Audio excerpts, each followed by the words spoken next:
Ma conférence s'intitulait Pologne et France à l'heure de l'armée bleue, mais en réalité, je vais remonter un peu plus haut, et ça ne sera pas seulement pour la France, mais peut-être des allusions évidemment aux autres puissances belligérantes.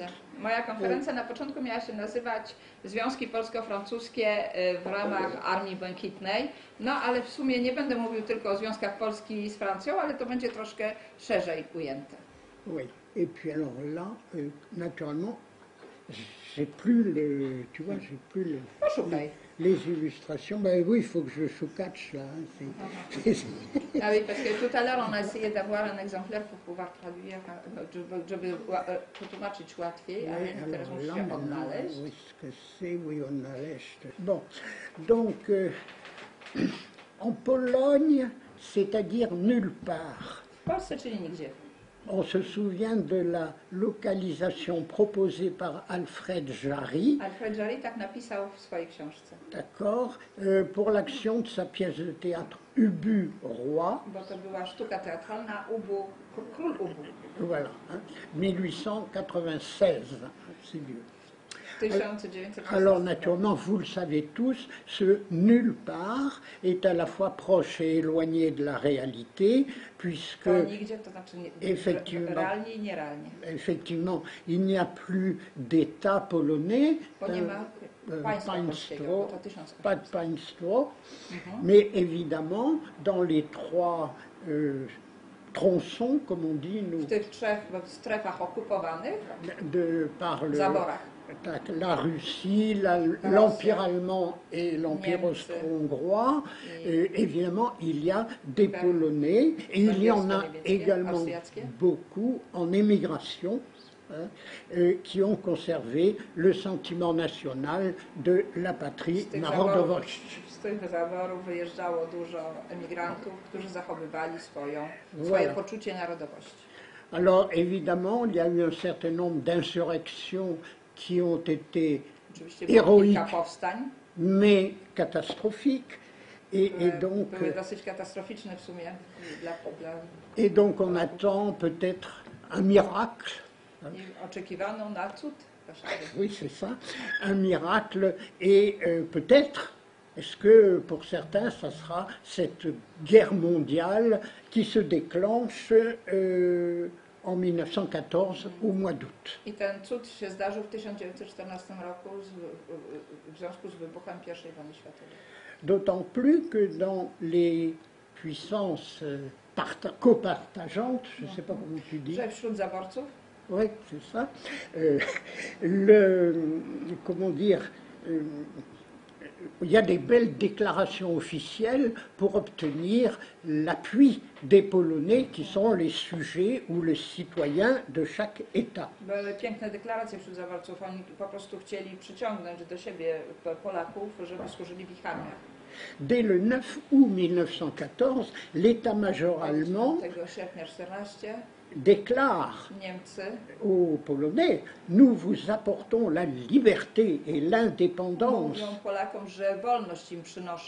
le respect de la religion, si affreusement opprimée par les Russes. Która właściwie tak była bardzo nieuważana przez Rosjan. Voilà, qu'ils appellent les hordes asiatiques. Które nazywają oczywiście hordami azjatyckimi Niemcy. Et voilà. Et inversement, du côté russe, a z kolei Rosjanie, le grand-duc Nicolas Nikolaïevitch, książę Nikolajewicz, proclame dans son manifeste dès le 15 août, 15 sierpnia proklamuje w swoim manifestie, je traduis, sous le sceptre de l'empereur de Russie, la Pologne renaîtra libre dans sa religion, dans sa langue et dans son autonomie. Czyli Polska odrodzi się pod berłem rosyjskim ze swoim językiem, ze swoją religią i odzyska wolność, niezależność.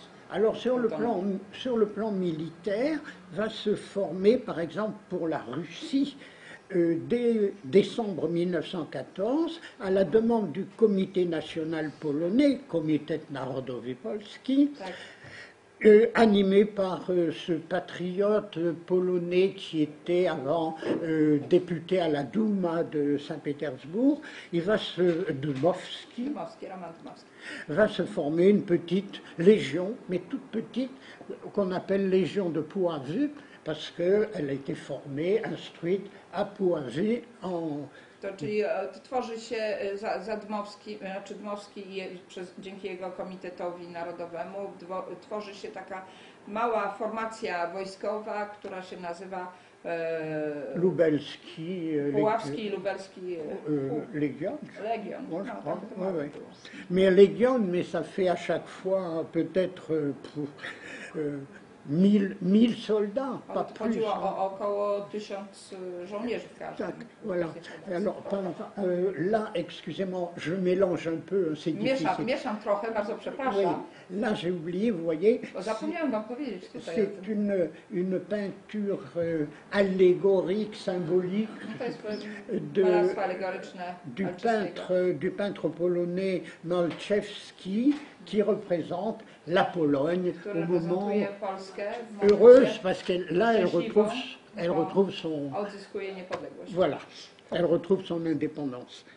Vous voyez ici, là, on est à Puławy et les deux légionnaires brandissent naturellement leur étendard, leur Jesteśmy w drapeau. Puławach tutaj, dwóch legionistów pokazuje po prostu Alors, sztandarz. naturellement, ma photographie est très mauvaise, mais évidemment, c'est une image de la Vierge Marie qui est ici. Alors, je A sais tutaj oczywiście mówimy o Najświętszej Panience, prawda, na tym sztandarze.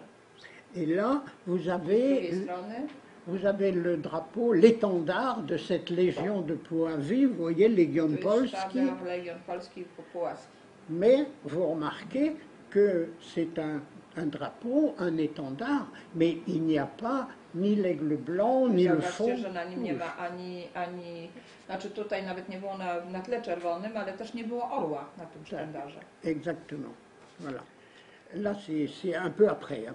Donc, dans le camp adverse, maintenant. Alors, d'abord, cette petite légion, elle est courageuse, elle s'est battue, mais au bout de quelques temps, très vite, sur les... Si j'ajoute les morts et les blessés, après quelques mois, elle a déjà perdu 92% de ses effectifs. Około 92% swoich żołnierzy stracili po 2 miesiącach. Et dans le camp adverse maintenant, donc je suis dans les États de la Triplice, j'ai quitté les États de l'Entente et je me trouve en Autriche-Hongrie. Alors là, il y a un peu plus de troupes polonaises autonomes. Teraz udajemy się do Imperium Austro-Węgierskiego, gdzie było trochę więcej wojska polskiego. Vous savez, c'est une légion polonaise qui comprendra bientôt 3 brigades. Legion Polski złożony z 3 brygad. Parmi leurs commandants les plus connus, pour la première brigade, vous avez Piłsudski. W pierwszej brygadzie oczywiście jest Piłsudski. La deuxième, c'est celle de celui qui était encore capitaine, le capitaine Haller. To kapitan Haller w drugiej. Voilà, et puis la troisième, souvent c'était Szeptycki, un autre homme un grand polonais. Voilà. Alors ces brigades s'illustreront très vite dans les batailles qui ont lieu dans les Carpates, vous savez, au sud-est de ce qui sera la Pologne. Voilà. Alors, je ne vous détaille pas, mais il y a des batailles que j'ai ici. Rafailowa. Cytuję te wszystkie bitwy. Voilà, Rafailowa, Łowczówek. Rafailowa, c'est intéressant pour nous à cause de Haller, parce que il avait des ingénieurs et des soldats très forts pour la construction. Et bardzo dobrze budowali mosty. Voilà, exactement. C'est-à-dire qu'à un moment, en quelques jours, ils ont construit 6 kilomètres de route, 28 ponts et un viaduc. kilometrów dróg i 28 mostów. Voilà, et un viaduc. I jeden wiadukt. Voilà, et tout ça c'est pour prendre le village de Rafailova. Po to, żeby dojść do Rafailowej. Voilà, et tout ça naturellement parce que Rafailova, par exemple, maintenant ça se dit Bystrzyca, et c'est dans l'Ukraine actuelle. Hein, się znajduje dzisiaj ta wioska aktualnie na Ukrainie. Voilà. Et dernière chose, si vous voulez, l'une des batailles les plus connues, là c'est celle de Kostiuchnovka, là c'est en 1916. Najbardziej znana Et, bitwa. voilà, et au bord du Styr, en Volhynie, les 7300 soldats de Pilsudski 7300 żołnierzy Piłsudskiego ont retenu 26 000 Russes de l'offensive powstrzymali russe 26 tysięcy Rosjan. pour couvrir la retraite des Autrichiens. Po to, żeby Austriacy mogli się wycofać. Voilà. Alors là, oui, vous voyez, ça, ce sont des membres de l'une des trois brigades Żołnierze jednej z trzech brigad, qui prient évidemment avant d'aller au combat, on va dire. Voilà. Którzy modlą się przed pójściem do bitwy. Voilà. A bitwy. Alors, celle-là, elle est... Vous voyez presque rien. Możemy zakryć te. Mais bon, je passe maintenant... Oui, j'arrive au front occidental, dans le camp de l'Entente. Alors là, c'est très ennuyeux parce que, évidemment, vous vous souvenez qu'il y a la fameuse alliance franco-russe conclue 20 ans auparavant, en 1893. W 1893 została podpisana umowa między Francją a Rosją. Oui. Donc il n'est pas question de déplaire à nos amis de Saint-Pétersbourg. Więc Francuzi wcale nie zamierzają nie przypodobać się Rosjanom z Sankt-Pétersburga. Bien sûr, parce que eux considèrent que c'est à eux seuls à disposer de leurs sujets polonais, hein, qui peuvent... Uważają to za swoją prywatną sprawę i to, że oni po prostu, to oni dysponują polskimi obywatelami, a nie Francuzi. Voilà. Alors, évidemment, comme dans tous ces pays, naturellement, vous avez des centaines de milliers de Polonais qui sont incorporés dans les armées, mais pas de façon autonome.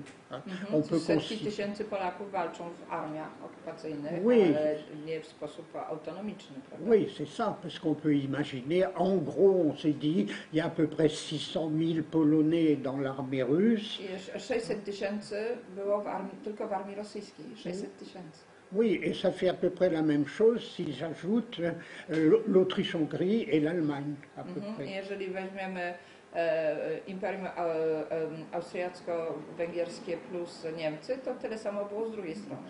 Et dans les armées françaises ou anglaises, c'est un peu la même chose. I też byli w armiach francuskich, angielskich. Oui, voilà. Mais là, on essaie de faire, comment dire, un élément militaire autonome en France. Et là, Francji chcieli stworzyć coś, jakąś formację taką niezależną, autonomiczną. Voilà. Et donc là, à cause de l'opposition russe, c'est tout petit, on va réussir, hein, ça sera le comité des volontaires polonais organisé par le journaliste Wacław Gąsiorowski, zorganizowany przez dziennikarza Wacława Gąsiorowskiego, qui était un journaliste connu dans les milieux franco-polonais à Paris, parce qu'il dirigeait la revue Polonia. Polonia, qui était pour les Polonais, mais édité en français à Paris. To czasopismo było dla Polaków, ale to było czasopismo po francusku. Voilà. Alors, on recrute quelques centaines, mais pas plus, de volontaires. Il y en a certains qui vont être instruits dans la banlieue de Paris, à Rueil. Kilka setek wolontariuszy się zgłasza bardzo szybko i część z nich jest w Rueil, obok Paryża, instruktaż przechodzi. Rueilczycy. I nazywa się ich Rueilczycy. Et puis, il y en a à peu près autant, peut-être 200, 300, qu'on va diriger sur Bayonne, dans le sud de la France, près de Biarritz, vous voyez. blisko Biarritz. Et là, on les appellera donc les Bajonczycy, c'est les Polonais. Właśnie Bajończykami. Et donc, tout ça, ça sera reversé dans la Légion étrangère pour que le tsar ne dise Żeby cara rien. nie pogniewać, to wszyscy zostali wysłani do Legii Cudzoziemskiej. Mais au moins, les Bajonczycy forment une compagnie vraiment un tout petit peu autonome à l'intérieur de Tak jest cette... bardzo specyficzne, że Bajończycy po prostu stworzyli narodową kompanię w Legii Cudzoziemskiej, czego się nie stosowało wcześniej. Et les dames de Bayonne, les dames de la bonne société, tak, panie z Bayonne, réussissent à fabriquer pour eux un vrai drapeau polonais, prawdziwy sztandar polski, voilà, avec l'aigle blanc sur fond z amarante. białym orłem na czerwonym tle. Et les Russes ne diront rien parce que quand même le drapeau a été béni par l'évêque de Bayonne. Więc Rosjanie nie mogli się sprzeciwić zrobieniu tego sztandara, dlatego że sztandar został poświęcony przez biskupa z Bayonne. Voilà. Et voilà, alors donc on monte au front, hein, et c'est pour défendre Wysyła się ich na front. c'est pour défendre cet étendard que son porte-drapeau trouva la mort en s'exposant au feu de l'ennemi pour le récupérer sur le parapet de sa tranchée. Szujski wtedy właśnie pada jako jeden z pierwszych. Voilà. Alors, donc si vous voulez, je vous raconte un peu l'anecdote quand même, elle est Opowiem tragique. wam anegdotę oczywiście. Voilà. Un soir, dans la tranchée française, il y a ces Polonais de France. Wieczorem w okopach francuskich są ci Polacy z Francji. Et ils entendent de l'autre côté, dans la tranchée allemande, ils entendent parler polonais. Niemieckich słyszą rozmowy po polsku. Parce que c'était des Polonais de Poznań. Bo to byli Polacy z Poznania. Voilà. Et donc, on met un drapeau, on bavarde un peu d'une tranchée à l'autre. I gadają między sobą po prostu. Et oui. Et alors, bon, la nuit tombe. Noc zapada. On a mis le drapeau là pour que les Polonais allemands ne tirent pas.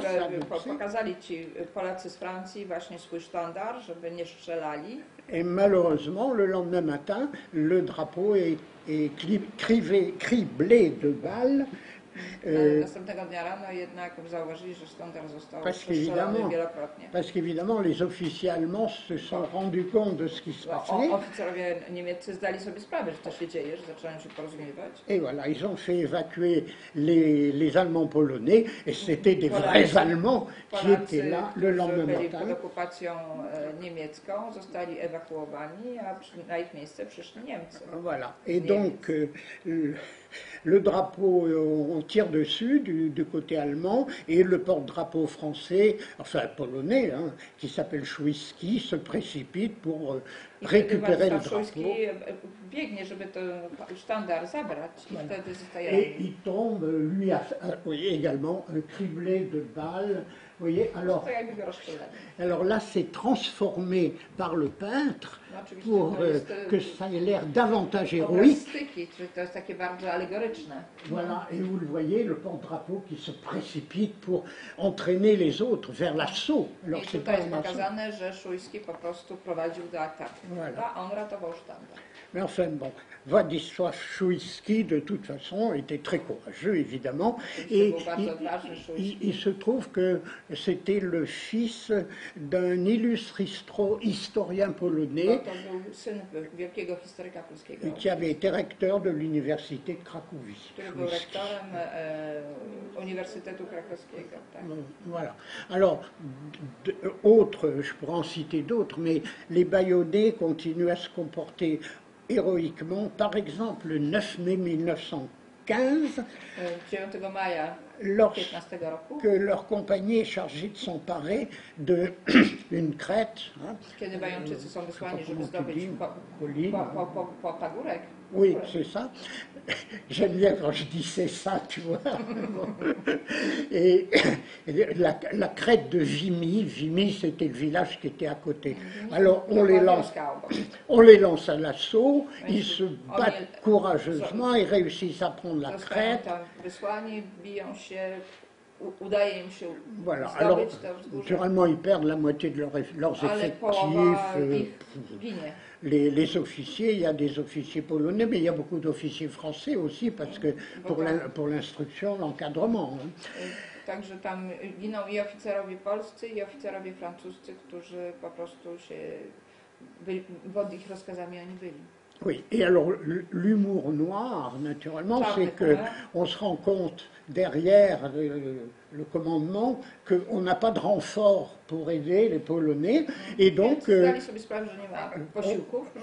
on sonne la retraite et tous ces morts ont servi à rien. I w sumie wycofują się i właściwie wszyscy, którzy zginęli, to tak właściwie niczemu nie służyło. Et la crête, c'est la colline, ne sera reprise définitivement que 2 ans après par des Canadiens Później Kanadyjczycy to samo wzgórze zdobyli. Qui à leur tour ont perdu 3600 morts pour I oni za to wzgórze zapłacili 3600 żołnierzami. Voilà. Alors là, je saute un peu pour gagner du temps. Hein. Bon, et puis, de plus en plus, il y a de plus en plus de morts, et donc il faut de plus en plus remplacer les morts. Coraz więcej jest zabitych, więc trzeba ich zastąpić kimś. Et dans tous les pays, notamment dans les pays de la Triplice, les empires centraux, ben, il faut faire des promesses. No więc te wszystkie imperia germaniczne, prawda, muszą jak coś przyrzec. Voilà, par exemple, Nicolas II affirme que les objectifs de la guerre, dans les objectifs de la guerre, il y aura la reconstitution d'une Pologne libre, réunie à partir de ces 3 parties divisées. Czarnik Mikołaj II to mówił, że on będzie odbudowywał nową Polskę, prawda? Alors, l'ironie, c'est qu'il fait cette déclaration au moment où les forces allemandes ont conquis toute la partie russe de la Pologne. A zrobił tą deklarację wtedy, kiedy Niemcy zdobyli całą cały zabór rosyjski nasz. Voilà. Bon, et inversement, alors plus sérieusement, le 5 octobre 1915, 5 października 15 roku, il y a un acte solennel de l'Allemagne et de l'Autriche qui affirme qu'on va créer un Austriacy i Niemcy mówią, że stworzą on va créer un État autonome, samodzielną Polskę, voilà, sous la forme d'une monarchie héréditaire. W formie monarchii dziedzicznej. Voilà, j'avais le mot en polonais, là, alors je peux le dire. Et puis, il y aura une constitution aussi. Hein, że będzie konstytucja nowa. Voilà, ça sera konstytucyjny ustrój. Że ustrój konstytucyjny będzie, tak. Bon, et voilà, et en conséquence va se réunir au château royal de Varsovie le 14 janvier 1917 un conseil d'État provisoire, Tymczasowa Rada Stanu. Et en allemand, ça se dit Provisorische Staatsrat Königreich Polen. Po niemiecku to tak brzmi, prawda? Po to, żeby tą Polskę tworzyć. Voilà, du royaume de Pologne. Hein. Voilà. Et avec un conseil de 25 membres, un bureau de 9 membres. 25 posłów, prawda? Voilà. Et une sorte de ministère, un département de la guerre. W rodzaju ministerstwa wojny. Et c'est Józef Piłsudski qui a accepté d'être, ce qu'on peut dire, le ministre de la guerre. I wtedy Józef Piłsudski zaakceptował, żeby zostać ministrem wojny. Alors les Allemands se disent, c'est formidable, avec ça on va pouvoir créer une vraie armée polonaise nombreuse. Niemcy sobie powiedzieli, no fajnie, to teraz stworzymy armię polską dla nas. Mais oui, mais les Polonais se méfient. Ale Polacy nie wierzą im. Et l'armée de volontaires, ça fera moins de 1500 Polonais. Nie zgłasza się tylko w 1500 ouais, ouais. Voilà, alors au même moment... W tym samym czasie... Oh, non, ça je passe. Non, je voulais dire simplement qu'évidemment, avant la naissance de l'armée polonaise, et je vais y arriver très vite à l'armée bleue. Przed narodzeniem Armii Błękitnej, voilà, avant, évidemment, il y avait tous les Polonais morts pour la France et en même temps pour la Pologne. Dużo Polaków, którzy zginęli za Francję i zarazem za Polskę. Oui, tu vois, il fut un temps où je travaillais sur, tu sais, ce patriote polonais qui s'appelait Wacław Gasztoft, et donc qui publiait un bulletin polonais en français à Paris tous les mois. Et naturellement, On też publikował dziennik francuski. voilà, et naturellement, il y avait la nécrologie tous les mois. I za każdym razem tam były nekrologi. To jest bardzo fajne źródło w ogóle. Voilà. Nekrologii Polaków, którzy zginęli w czasie II wojny światowej, I wojny światowej. Voilà, alors on trouvait par exemple le petit-fils de Reif, et Reif c'est important parce que c'était... To był na przykład wnuk Reifa. Voilà, c'était l'éditeur qui publiait les grandes traductions de poètes polonais en français.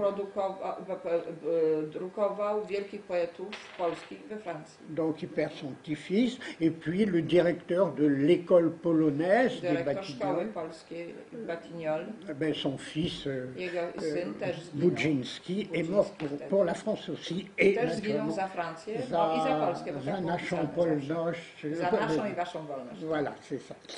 Bon, et alors, maintenant, il se produit quelque chose, heureusement, ça c'est le miracle, c'est la révolution de février 1917. I zdarza się cud, jest rewolucja bolszewicka w Rosji. Voilà, et puis, gouvernement provisoire du prince Lvov, Rząd tymczasowy qui lui déclare que vraiment, il s'adresse aux frères polonais. Oni się zwracają bezpośrednio do braci Polaków. Et le peuple russe qui a rejeté le joug, je sais pas comment tu dis.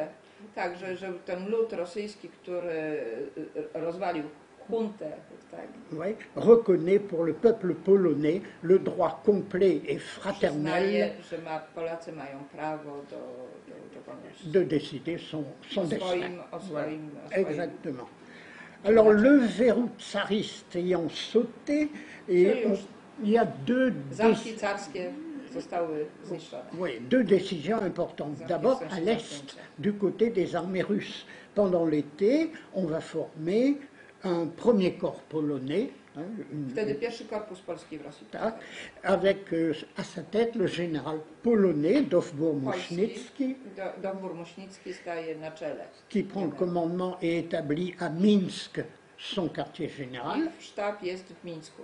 Voilà, Minsk évidemment c'est en ce temps-là, enfin vous voyez où c'est, hein, et où c'était dans cette sorte de grande Pologne. Enfin bref quoi. Bon, wcześniej była jedna wielka Polska. Tak? Voilà. Et puis on forme encore un deuxième corps polonais sous le commandement du général Henning Michaelis. Et là, ils vont se former en territoire qu'on peut dire maintenant ukrainien. Voilà. Et alors, à l'ouest, eh bien, enfin, le gouvernement français peut enfin, le 4 juin 1917, par un décret signé du président de la République Raymond Poincaré. Oui, alors ça s'est obtenu notamment grâce à l'insistance de Roman Dmowski. Voilà, celui qui était en Russie, vous savez, au début de la guerre de 14, mais là il s'est bien rendu compte que c'était plus la peine d'être en Russie, qu'il valait mieux aller en France et qu'on avait plus de chance.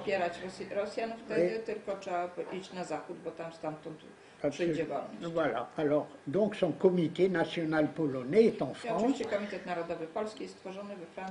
Et on va, je cite, créer en France pour la durée de la guerre une armée polonaise autonome, placée sous les ordres du haut commandement français et combattant sous le drapeau polonais. Elle sera équipée, armée par le gouvernement français. Elle sera formée exclusivement de volontaires. ochotników. Oui. Et donc ces membres viendront de l'armée française, hein, les gens, tous les Polacy z armii francuskiej. voilà, tous les Polonais qui servent à ce moment-là dans l'armée française, ils ont le droit de venir dans cette armée. Tak, Hein. wszyscy Polacy, którzy byli w armii francuskiej, mieli prawo wejść w skład tej nowo tworzonej armii polskiej. Voilà, et 6 mois plus tard, 6 miesięcy później on acceptera aussi zaakceptowano, że les prisonniers de guerre polonais qui avaient été faits prisonniers, qui étaient dans les armées autrichiennes, etc. tak, wojenni Polacy mogliby też w skład tej armii wejść. Voilà, et qu'on avait concentré ensemble dans le camp du Puy-en-Velay en Auvergne. Głównie byli w obozie du Puy-en-Velay, my w ogóle to byli w całej Francji. Voilà, donc on regroupe tout ça.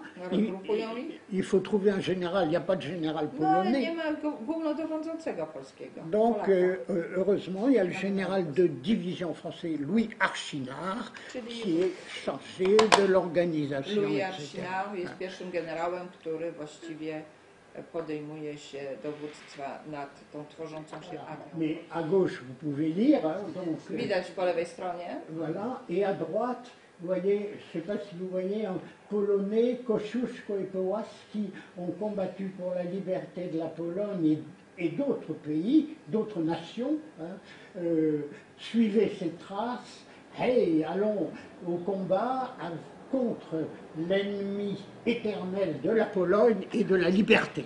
Wszyscy czytają, tak? Czy mam przeczytać? Nie, czytałem. Bon.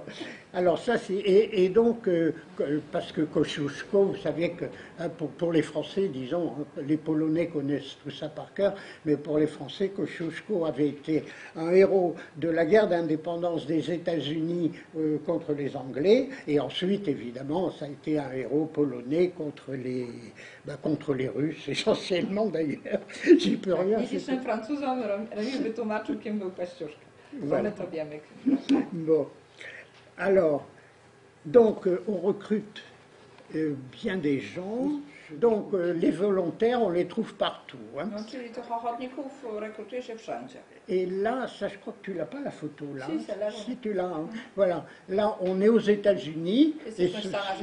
Voilà, ce sont des volontaires recrutés aux États-Unis, et notamment ceux qui ont fait de la pub pour ce recrutement. Et, entre autres, il y a le Polonais Paderewski, qui était un grand pianiste et compositeur.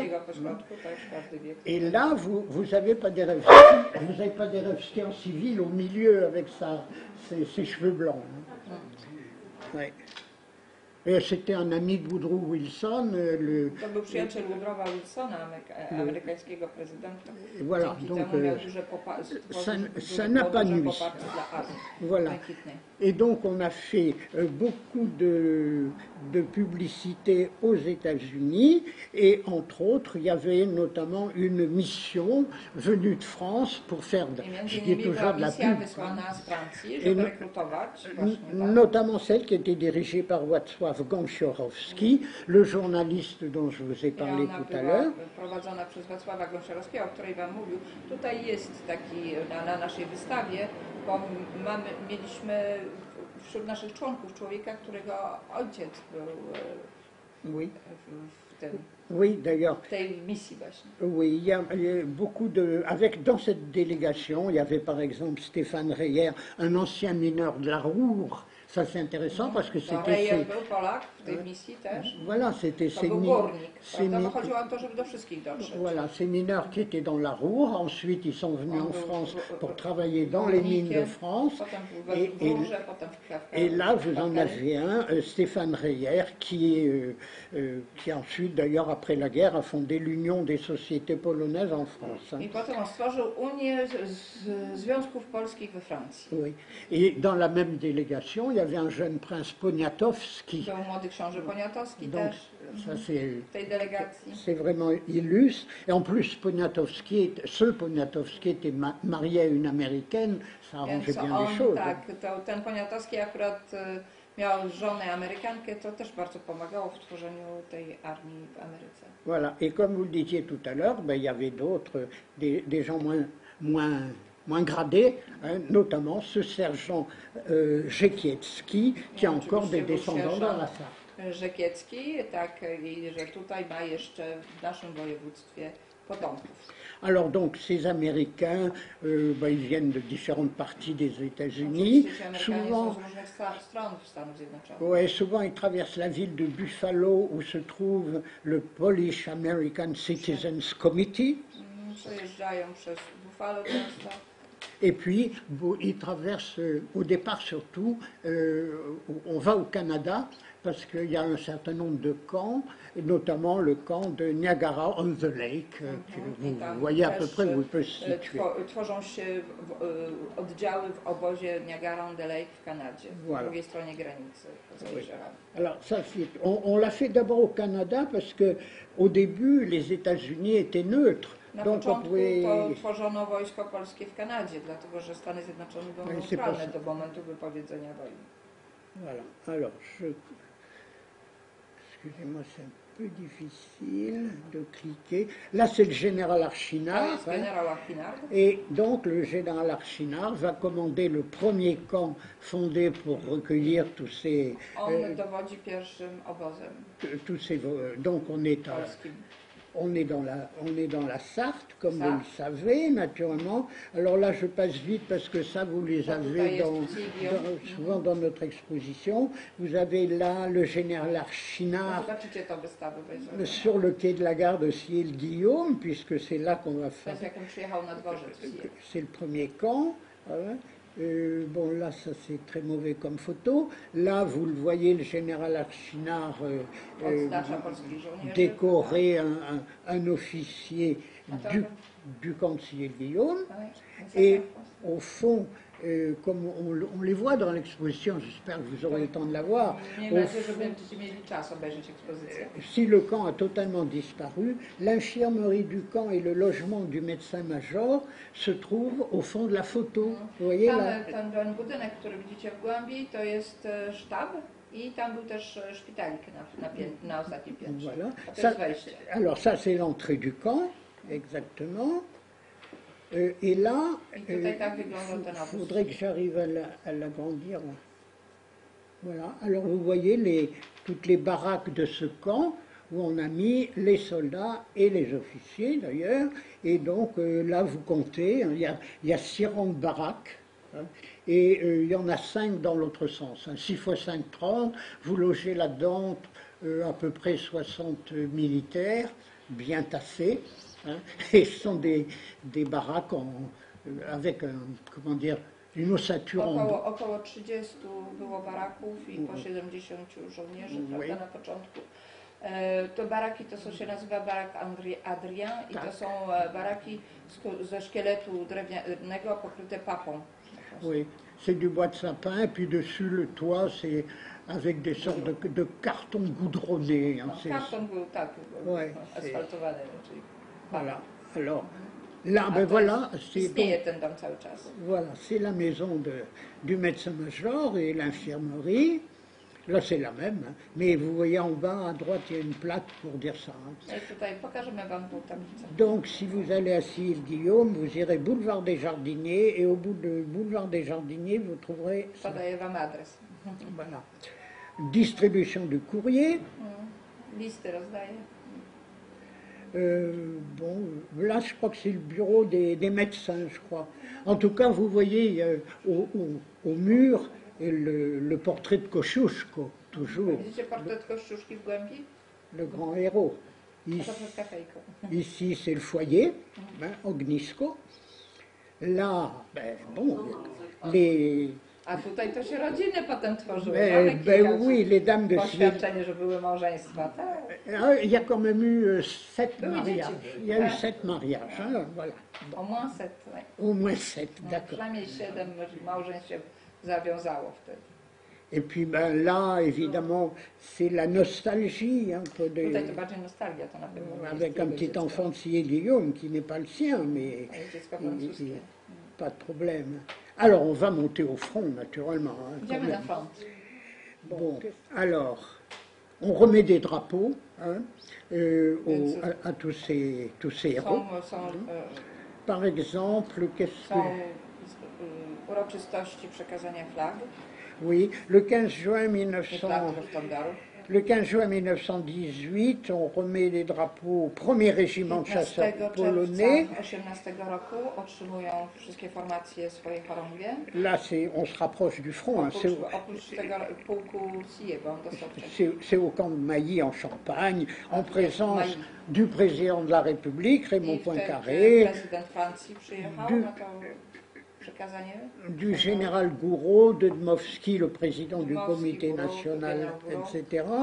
Un peu plus tard, le 22 juin, on met les drapeaux offerts, ça y est, à la première division. Vous voyez, on est passé de régiment à division. Hein. Là, la première division, le 22 juin, il y avait... 22 czerwca to już dywizja była. Ouais, wtedy jej przekazują sztandar. Voilà, 3 drapeaux offerts par les villes de Verdun, Nancy, Belfort. Miasta Belfort, Verdun, voilà. et ainsi que... Et alors, il fallait, les troupes juraient fidélité au drapeau. No i oczywiście była przysięga Et na sztandar. si vous voulez, je veux quand même peut-être vous lire un début de ce serment que Po font... polsku, ale nie po polsku. Ah non, non, je n'ai malheureusement que la traduction française.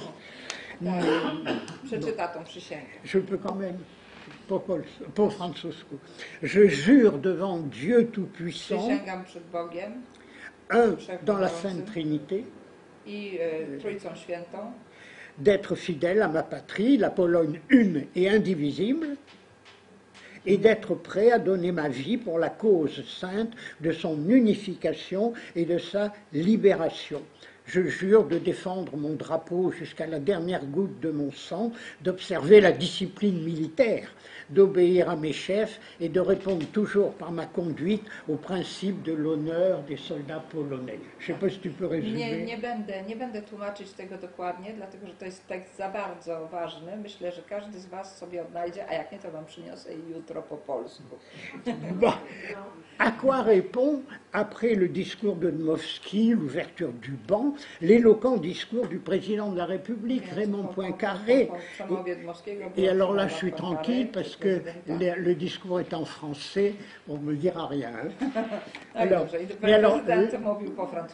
là, quand même, il faut que, je m'excuse auprès des Polonais, ça sera un peu long, mais c'est l'éloquence d'un président de la République, non pas maintenant, mais en 1917. 1918, pardon. W 1918 roku to właśnie tak przemawiał prezydent Francji. Co nie ma nic wspólnego z tym, jak przemawia dzisiaj. Donc, il s'adresse au drapeau. Hein. On się zwraca do sztandaru. Saints emblèmes qui êtes semblables dans votre fraîche nouveauté au glorieux étendard des Piastres et des Jagellons. No tak, które bardzo są podobne do emblematów Piastów i Jagiellonów. Et qui ressuscitait les temps héroïques. I które budzą ten czas heroiczny. Où sur des oriflammes de velours rouge, l'aigle blanc. Gdzie na czerwonym welurze i biały l'aigle blanc déployait fièrement ses ailes. Rozpościera dumnie swoje skrzydła. Quels essaims de souvenirs, essaims comme les abeilles, tu vois. To taki rój. Quels essaims de souvenirs n'éveillez-vous pas dans la mémoire de la Pologne et de la France? Wzbudza to w pamięci Polski i Francji. Quelle étonnante signification ne prenez-vous pas aux yeux de toutes les nations alliées? I że to ważne było też w oczach wszystkich aliantów. Tout l'avenir d'un peuple est enveloppé dans les plis de ses drapeaux. Cała przyszłość narodu jest właśnie w fałdach tego sztandaru. Exactement. Et alors, la fin, l'aigle blanc peut de nouveau déployer ses ailes. Orzeł biały na nowo może rozpostrzeć skrzydła. Il planera bientôt dans la clarté du ciel rasséréné. Wznieść się w niebieskie niebo. Et dans le rayonnement de la victoire. Razem ze zwycięstwem. Merci, merci traductrice. Bon, voilà. Alors, ça fait qu'avec de tels discours, on arrive, hein, on s'inscrit.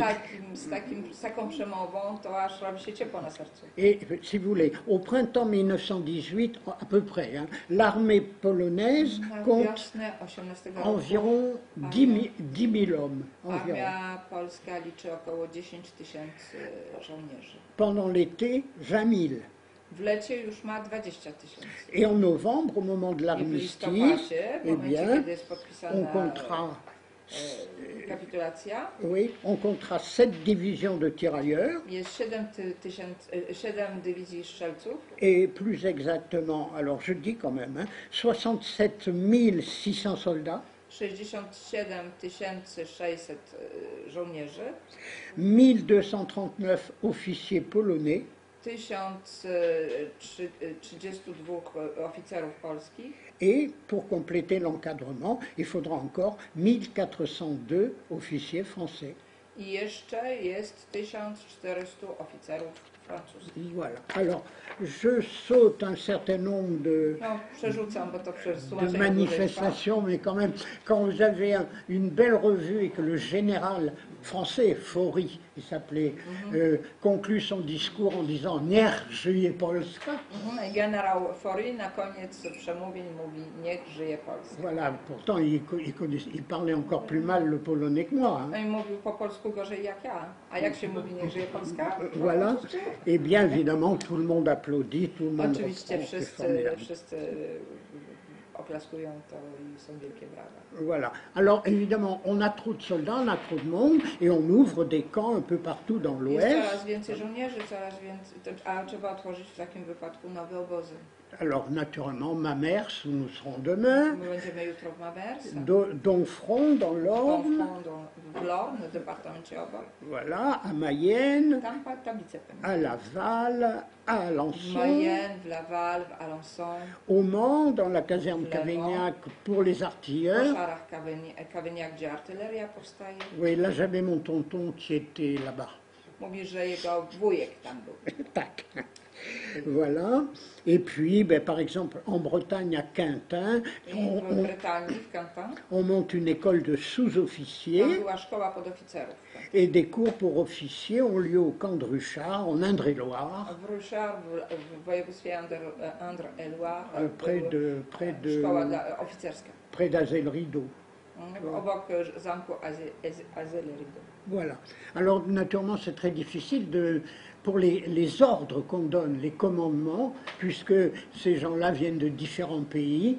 Et alors, Największy problem sprawiają rozkazy, bo mamy ludzi z różnych krajów. ouais.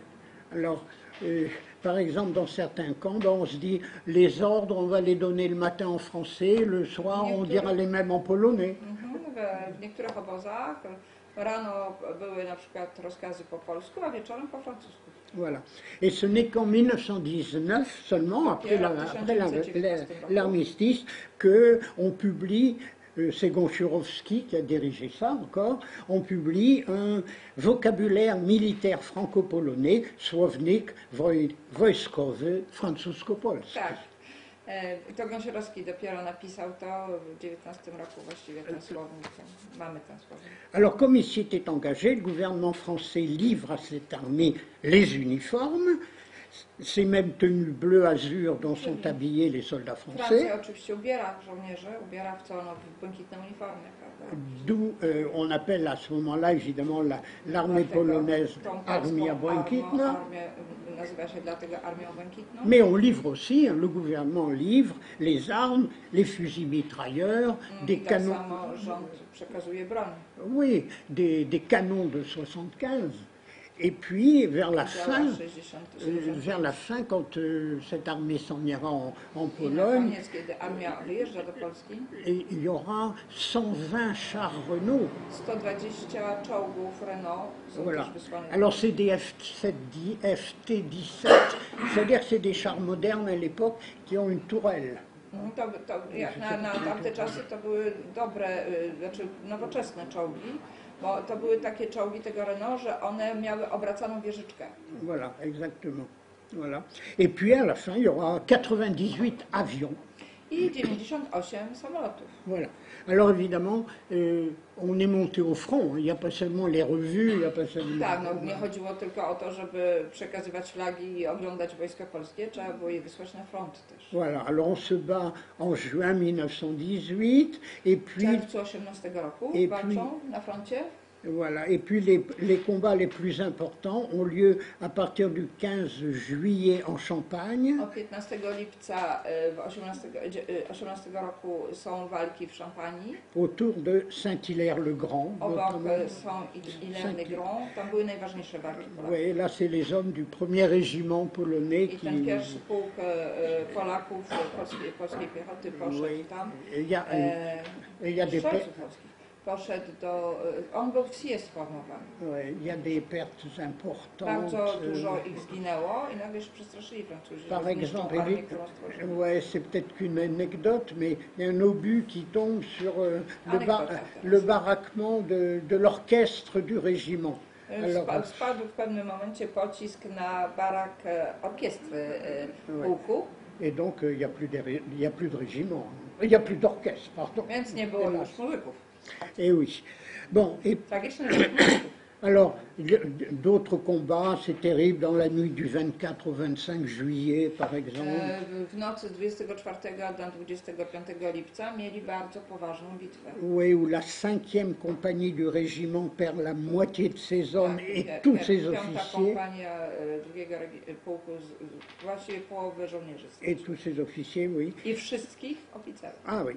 Mais à partir du lieu dit le Bois de Raquette, w miejscu, które się nazywa Las Raquette, les Allemands sont surpris, ils laissent entre les mains des Polonais 200 prisonniers. I nagle Polacy wzięli 250 jeńców niemieckich. Et puis avec des armes, des munitions. No 12... oczywiście z całą bronią, z całym wyposażeniem. To była bardzo poważna sprawa.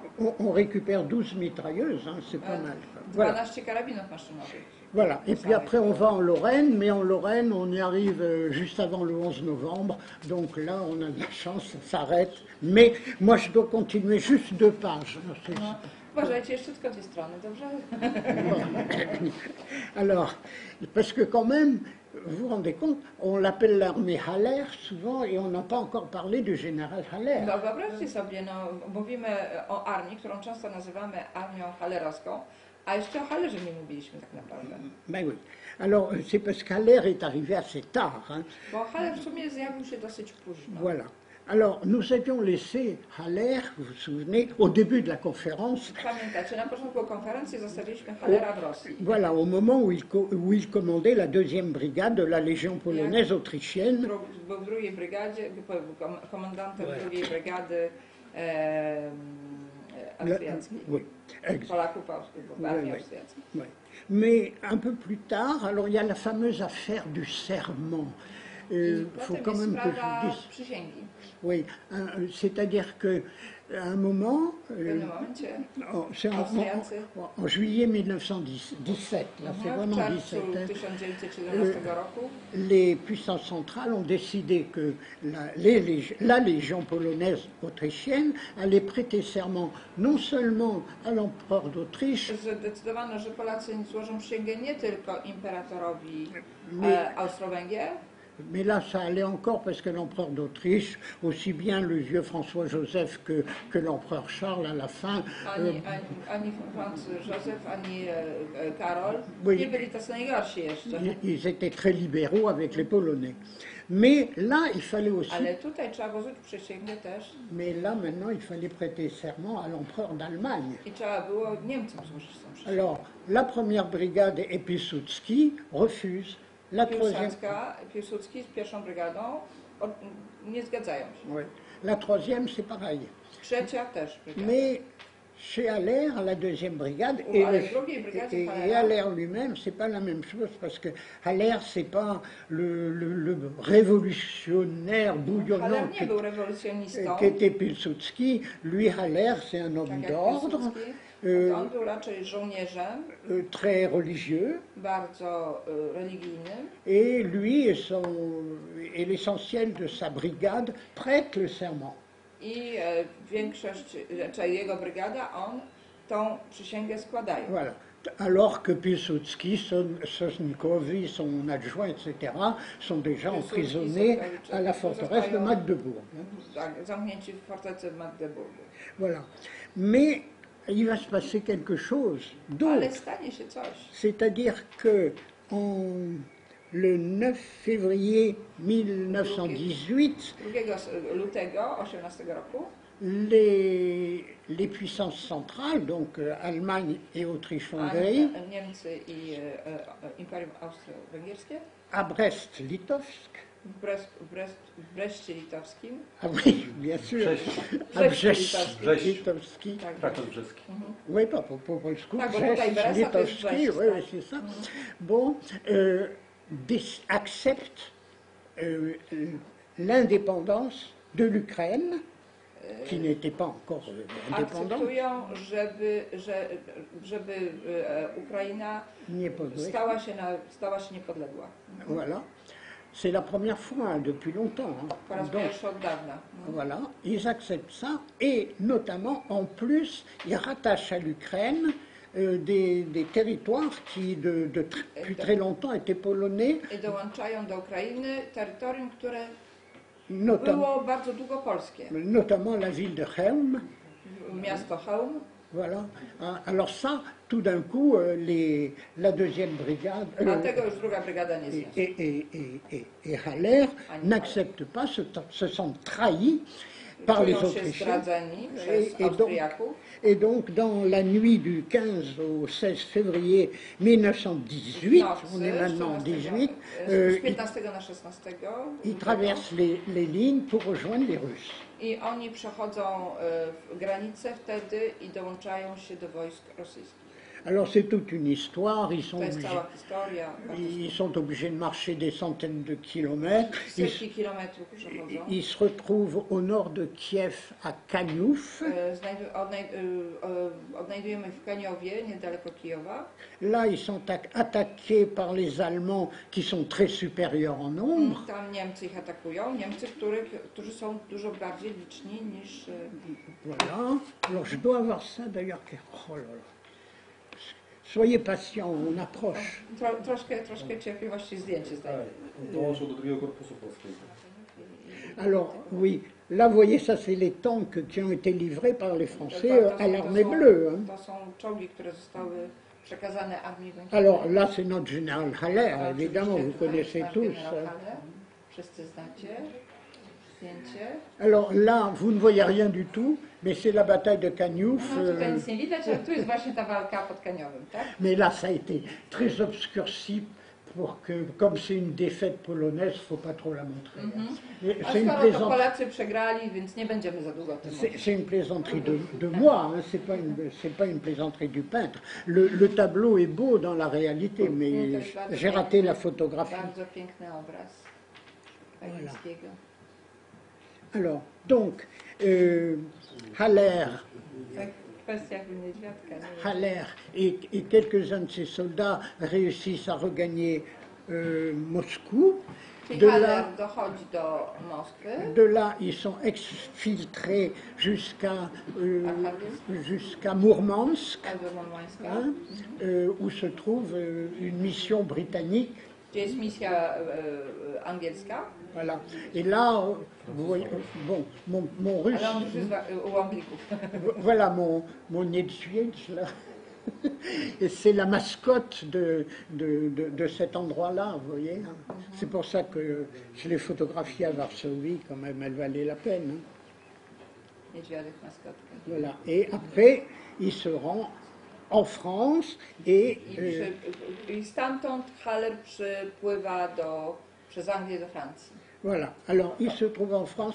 Celle-là, quand même, je voulais vous la montrer. Chciałam wam pokazać to. Parce que, vous voyez, là, c'est pour le recrutement, c'est une sorte d'image d'Épinal, comme on dit en France. Hein. Le général Haller et sa jeune armée sont conduits par la vieille gloire. La vieille gloire, vous voyez. Generał ze swoją młodą armią jest prowadzony przez stare zwycięstwo. Voilà. Voilà. Donc vous avez deux grognards, ça doit être du Premier Empire, Napoléon, je Tak, suppose, no, hein, ci na początku to oczywiście są żołnierze Napoleona, qui prawda? sont devant l'armée bleue. Którzy jakby poprzedzają Armię Błękitną. Voilà, alors à droite c'est le folklore polonais, Tak, no po prawej stronie to jest folklor polski. et alors les vieilles gloires, vous les avez en au-dessus, à I u gauche. góry cała ta... À gauche, vous avez un. C'est lequel là, je ne vois pas bien. Bolesław C'est un roi. Chrobry. Ah oui, Bolesław Chrobry. Les trois médaillons du centre. À gauche, la reine Edwige. Edwige, Królowa Jadwiga. au-dessus, le grand poète Mickiewicz. Wielki poeta Mickiewicz. Et à droite, la reine de France. Królowa Francji, Darpien, non? Non, pas une reine polonaise, la femme de Louis XV. A, Leszczyńska. Leszczyńska. Voilà, exactement. Et puis tout à fait à droite, c'est Poniatowski, le I po maréchal, prawej stronie Marszałek Poniatowski. qui est à la bataille de Leipzig. On sort son Podczas cadavre de la walki, rivière. podczas bitwy pod Lipskiem. Voilà, celle-là, elle valait la peine quand même hein, de vous la montrer. Alors, bon, je saute toutes ces cérémonies. Haller a prêté serment. Tutaj Haller Voilà. składa przysięgę. Là, il est à Nancy, vous voyez, sur la place Stanislas. On się znajduje w Nancy na placu Stanisława. Haller, Plac Stanisława został założony przez ojca królowej Leszczyńskiej, czyli przez Leszczyńskiego. bien. Et alors, là, vous l'avez aussi, ben voilà, devant les drapeaux polonais.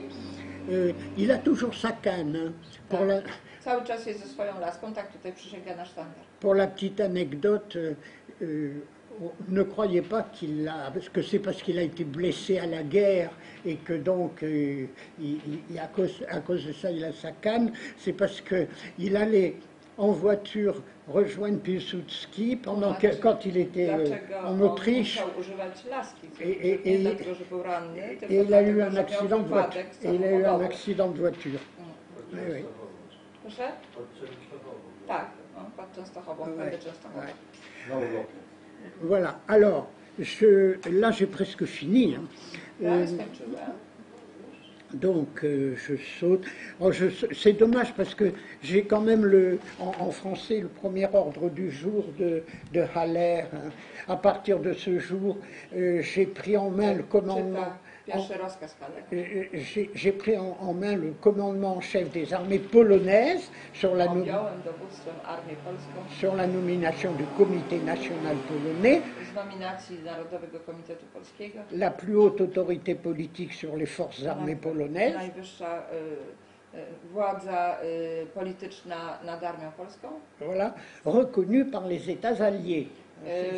Uznana, ten Komitet Narodowy Polski był uznany przez państwa aliantów. Voilà, c'est important, il n'y a pas que la France, il y a tous les autres. Nie tylko Francja, ale wszystkie kraje alianckie. Alors, suite de l'ordre du jour, soldats polonais, żołnierze polscy, partout se forment des corps polonais afin de lutter contre les envahisseurs, gdzie polska armia się formuje, pour l'indépendance et l'unification de la patrie, dla wolności i odzyskania jedności.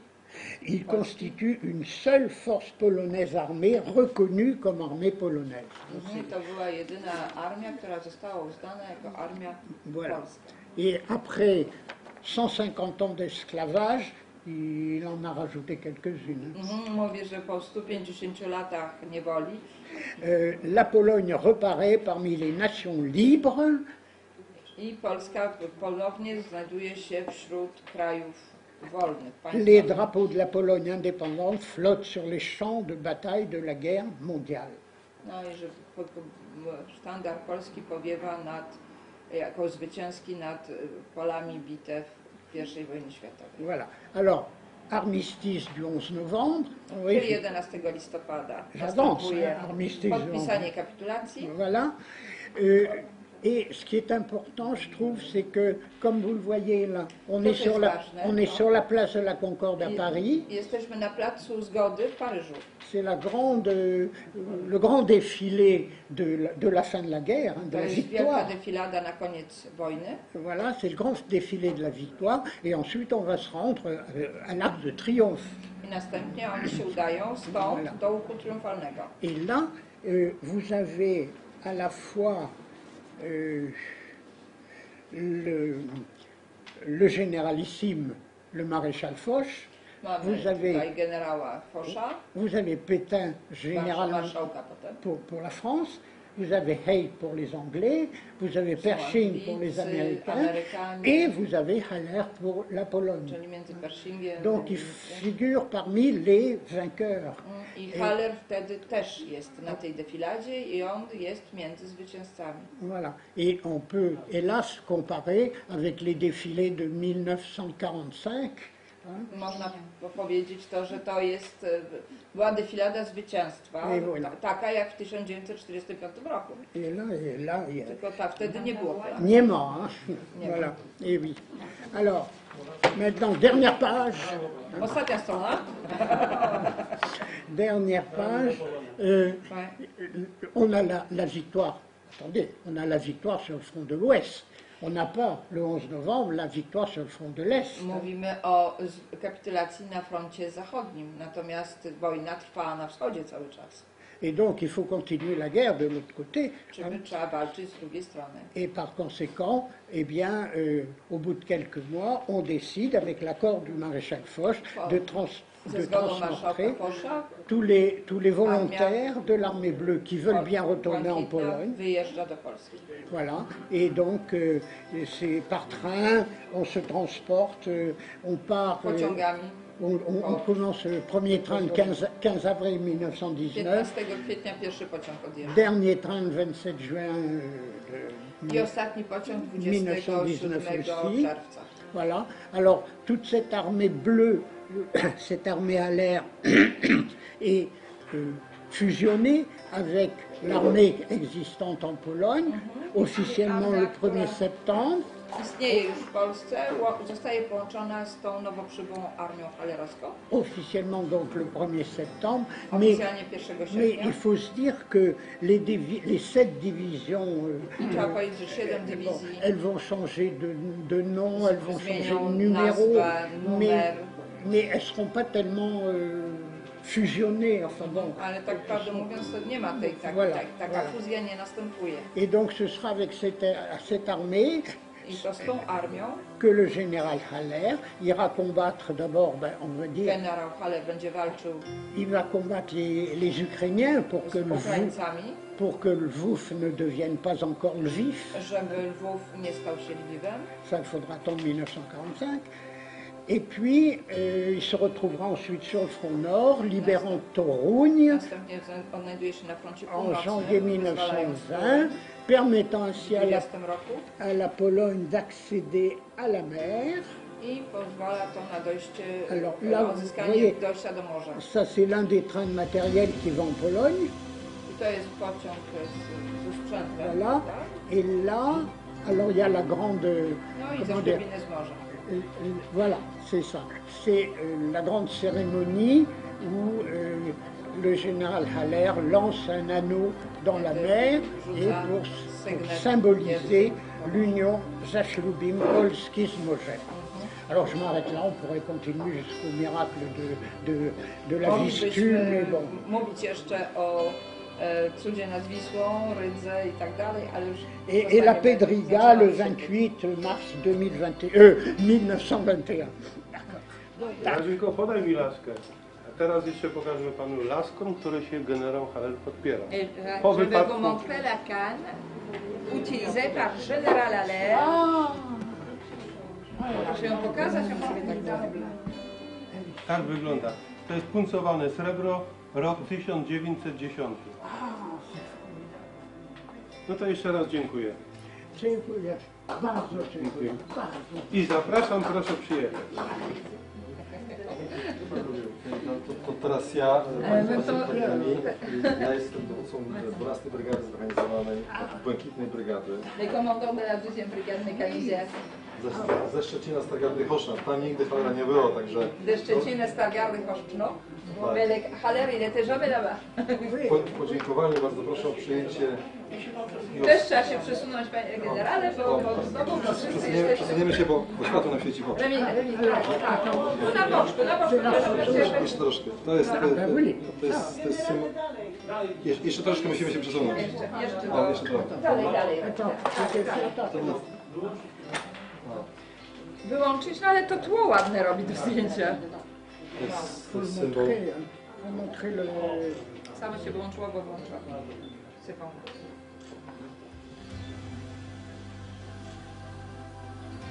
Bardzo dziękujemy za ten wykład, bardzo zaskoczający. Merci. Bardzo dziękujemy. To jeszcze na pamiątkę, jeszcze rok odsłoniliśmy pomnik, nowy pomnik, a nie będę wyjmował. To jest ławeczka, to jest pomnik, który stoi przed poszczeleniem w Szczecinie. Okazję być kiedyś, to zapraszamy. A to jest symbol naszej brygady. Bardzo dziękuję jeszcze raz. Dziękuję bardzo. To jest cudo. Jeszcze pamiątka. Pokaż. Proszę bardzo. Jest A to jest też na pokaz. To zrobiłem specjalnie dla Państwa. I to będzie 13 sierpnia przy moim pomniku. Ça, il montre c'est ce qu'il a fait spécialement pour notre enfant et il va fixer ça à son monument. Parce qu'il a fondé un monument. Ah oui, ça c'est... Tak jest. Adam, pokaż. Tak? Pokazać? Proszę. Ah oui. A żeby nie